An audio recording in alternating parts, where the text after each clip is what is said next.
வந்திருக்கும் இளம் சாதனையாளர்களுக்கும் அவங்களுடைய பெற்றோர்களுக்கும்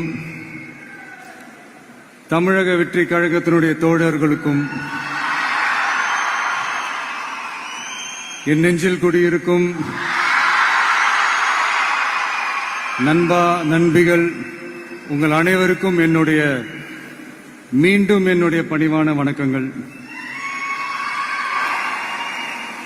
நான் இன்னைக்கு எதுவும் பேச வேணான்னு தான் நினைச்சேன். பட் ஒரு முக்கியமான ஒரு விஷயத்தை பத்தி இன்னைக்கு நான் பேசலன்னா அது அவ்வளவு கரெக்டா இருக்காதுன்னு எனக்கு தோணுச்சு.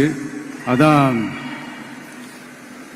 அது என்னவா இருக்கும்ன்றது நீங்களே கெஸ் பண்ணிருப்பீங்க. எஸ், நீட்டை பத்தி தான்.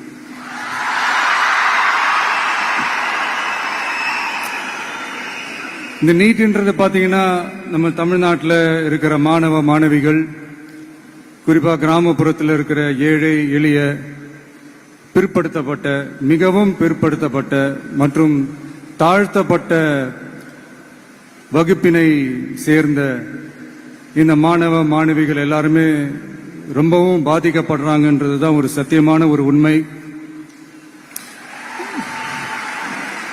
இந்த நீட்டை பத்தி ஒரு பிரச்சனையா நான் பார்க்கறது என்னன்னா, ஒன்னு இந்த நீட் இந்த மாநில உரிமைகளுக்கு எதிரானதா இருக்கு. நீங்க 1975க்கு முன்னாலே பாத்தீங்கன்னா இந்த கல்வி மாநில பட்டியல தான் இருந்துச்சு. உங்க எல்லாருக்குமே தெரிஞ்ச ஒரு விஷயம் தான்.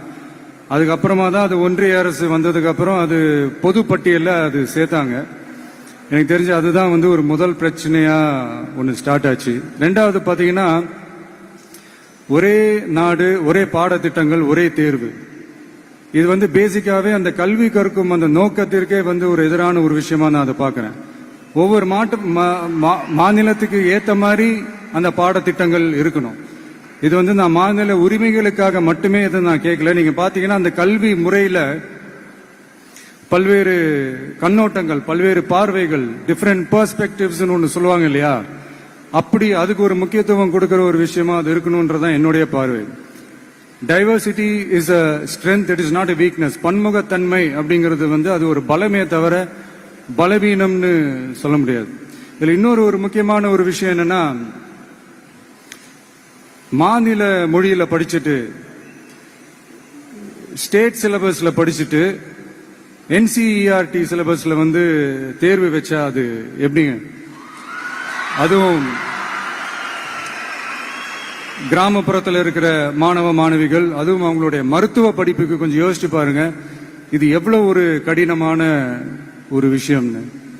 மூணாவது நான் பார்க்கிற ஒரு பிரச்சனை என்னன்னா, போன மே மாசம் 5ஆம் தேதி அந்த நீட் எக்ஸாம்லாம் நடந்துச்சு. அதுல சில குளறுபடிகள்லாம் நடந்ததா நம்ம நிறைய அந்த செய்திகள்லாம் பார்த்தோம், படிச்சோம் இல்லையா. அதுக்கப்புறமே என்ன ஆயிடுச்சுன்னு பாத்தீங்கன்னா, அந்த நீட் தேர்வுக்கு மேல இருக்கிற அந்த நம்பகத்தன்மையை மக்கள் மத்தியில சுத்தமா போயிடுச்சு. இனிமே நாடு முழுக்க அந்த நீட் தேர்வே தேவையில்லை அப்படிங்கறத இந்த செய்திகள் மூலமா நாம எல்லாருமே புரிஞ்சுக்கிட்ட ஒரு விஷயம். சரி, இதுக்கு என்னதான் தீர்வு அப்படின்னா, நீட்டு விலக்கு தான் இதுக்கு உடனடி தீர்வு. நீட்டு ரத்து கோரி தமிழக சட்டமன்றம் கொண்டு வந்திருக்கிற அந்த தீர்மானத்தை நான் மனப்பூர்வமாக வரவேற்கிறேன்.